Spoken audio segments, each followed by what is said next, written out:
Oye, Cata, abramos esta conversación. Vamos a dialogar con Alfonso Kaiser, él es experto en estrategias militares y docente de la Universidad del Desarrollo. Alfonso, ¿cómo estás? Gracias por conversar con nosotros. Hola, muy buenas tardes ya. Hola. Gracias por invitarme. Buenas tardes. Alfonso, ¿cómo se puede interpretar este ataque del fin de semana y los mensajes que vinieron después? ¿Qué es lo que pretende Donald Trump o Estados Unidos? ¿Cómo se podría leer este mensaje, no?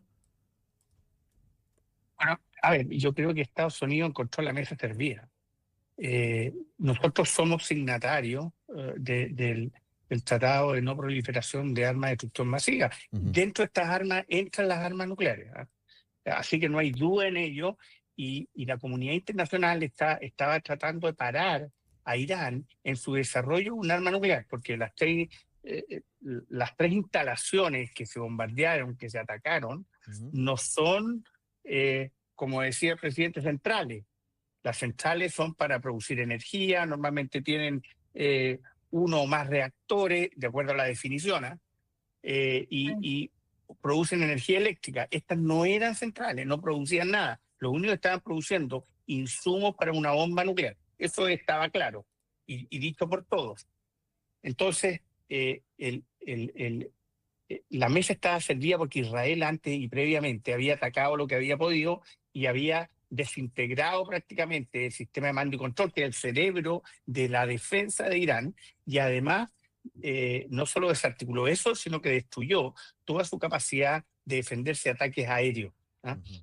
Pero le quedaba estos tres puntos, en realidad le queda uno solo, pero se agregaron estos otros dos, porque efectivamente no podían llegar a él. No hay nadie, ningún país sobre la tierra que pueda llegar. Esta fue una cruzada que emprendió Israel, no tienen nada. Vamos a retomar el contacto Sí, con Alfonso. Estaba muy interesante lo que nos estaba diciendo Cata, porque además ahora lo que hay que ver es cuál va a ser la respuesta de Irán, ¿no? sí, pues Eh, bueno, Irán lo que tiene ahora en su mano es la ujú. llave del estrecho de Hormuz, que conecta Irán con Omán y por donde pasa el 20% del petróleo a nivel mundial. La prensa norteamericana dice que es la arteria fundamental por la que pasa la energía del mundo. Si uno lo ve de esa forma, probablemente lo es. Es una franja muy angosta. En su parte más angosta tiene apenas 33 kilómetros de distancia, pero conecta el Golfo Pérsico con el Océano Índico. Por ahí sale el 90% del petróleo de Irán. Por lo tanto, claro, Irán tiene la llave, pero tampoco la puede cerrar porque se ve enormemente perjudicado si gran parte de su petróleo sale por el estrecho de Hormuz y cierra el estrecho de Hormuz. Irán se queda sin la posibilidad de vender su crudo, que es hoy día finalmente el principal ingreso Ujú. que tiene en este contexto. Así es que, claro, ¿qué es lo que ocurre en el estrecho de Hormuz en las próximas horas es clave? Yo estuve revisando, el estrecho de Hormuz nunca se ha cerrado.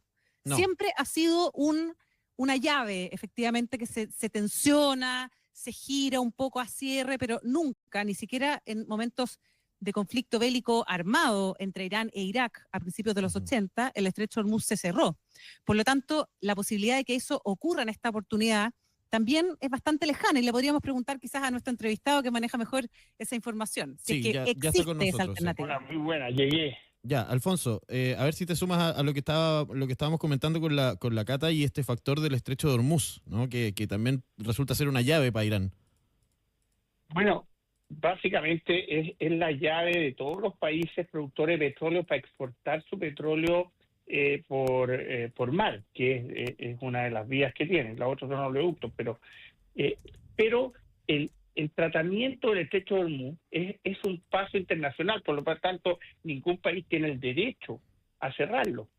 Claro. Y aquí entra también no solo el derecho internacional, sino que también las alianzas, porque Irán no es bien visto dentro de las potencias del Golfo Pérsico, porque genera un nivel de violencia que no contribuye de acuerdo a lo que los otros piensan, porque es una rama del Islam muy extrema, ¿ah? Mm. Entonces, ni siquiera se lleva bien con los otros países que profesan la misma religión de Irán, porque Irán tampoco es árabe, Irán es Ujú. persa, ¿ah? Sí. Así que tiene otra base. Pero con respecto al estrecho de Hormuz, por ahí pasa todo el transporte marítimo del petróleo del Golfo Pérsico. Por lo tanto, ahí está lo delicado. Pero si lo detiene, se arriesga a que efectivamente haya una intervención militar mucho mayor y con el apoyo del resto de los países del Golfo Pérsico. Claro, yo estuve leyendo incluso que hay petroleros norteamericanos o barcos norteamericanos que incluso escoltan a los petroleros en algunas zonas, una zona que está súper militarizada, por así decirlo, y que, claro, es sumamente sensible en estos tiempos. El estrecho de Hormuz no se ha cerrado directamente nunca, ¿no es cierto? Entiendo que incluso durante la guerra entre Irán e Irak estuvo a punto, pero eso nunca se ha dado concretamente. No, lo que pasa es que nadie tiene el derecho a cerrarlo tampoco. Si se cierra es porque no quieren ir nomás, porque nadie puede decir está cerrado, nadie es dueño del estrecho, porque como te digo, es una navegación de un paso internacional, por lo tanto nadie tiene el derecho a cerrarlo. Y es obligación que mantenerlo abierto. Y por eso están las fuerzas militares ahí, para hacer cumplir con la legislación internacional, que a nadie se arrogue el derecho a poder cerrarlo. Pero al lado también tenemos el mismo efecto con los hutíes, que también son sostenidos económica y militarmente por Irán. Los hutíes están en el Mar Rojo parando el comercio internacional de contenedores que transitan por el Mar Rojo hacia Europa. Entonces ahí también hay otro conflicto igual de complicado, porque finalmente un problema es efectivamente el Golfo Pérsico, ¿no es cierto? Y cierre el estrecho de Hormuz. Ahí ya el precio de la benzina, del petróleo a nivel internacional está subiendo. Pero en el otro lado, no nos afecta directamente a nosotros, porque no es un paso natural de nuestros productos hacia Europa, sino que los productos de Asia hacia Europa. Pero eso repercute necesariamente en el precio del transporte internacional. Y el 80% de nuestros productos son transportados desde y hacia Chile por buque. Por lo tanto, además, nos van a llegar más caros y nosotros vamos a sacar nuestro producto más caro. Sí. Alfonso, estamos conversando con Alfonso Kaiser, experto en estrategias militares y docente de la Universidad del Desarrollo. Por último, antes que se nos vaya el tiempo, ¿qué capacidad militar es la que tiene Irán para dar respuesta a Estados Unidos y cuál podría ser la estrategia? Se habla de atacar bases norteamericanas que están presentes en Medio Oriente, esa podría ser una opción, pero ¿cuál es la capacidad real con la que queda Irán después de este ataque de Estados Unidos?